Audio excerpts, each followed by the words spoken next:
અમદાવાદમાં બકરી ઈદ પર બકરાઓના વેચાણ અને કતલ રોકવાની માંગ કરવામાં આવી છે। વિશ્વ હિન્દુ પરિષદે રાજ્યપાલને આ અંગે પત્ર લખીને રજૂઆત કરી છે। બકરી ઈદ પર રોડ પર થતા બકરાના વેચાણ રોકવાની માંગ કરવામાં આવી છે। રખડતા ઢોર રાખનારા સામે થતી કાર્યવાહી ગેરકાયદે હોવાનું અને બકરા વેચાણ સામે તેની માંગ કરવામાં આવી છે। ગેરકાયદે બકરા રાખવા અને વેચાણ માટે કોર્પોરેશન અસમાન કાર્યવાહી કરતું હોવાનો આક્ષેપ વિશ્વ હિન્દુ પરિષદે લગાવ્યો છે। કાયદાની યોગ્ય અમલવારી ન થતી હોવાનો પણ દાવો કરાયો છે। બકરી ઈદમાં પશુઓની હત્યા ન થાય તેવી માંગ વીએચપી દ્વારા કરવામાં આવી।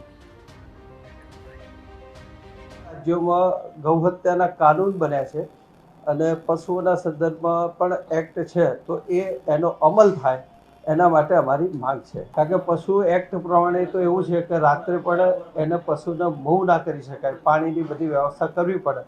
અહીં કોઈ વ્યવસ્થા નથી કરતા અને ટ્રકોમાં આવતા હોય તો ટ્રકોની સંખ્યા પણ બકરાઓની બહુ લિમિટેડ હોય છે, પણ આ લોકો ભરચક ભરી લાવતા હોય છે।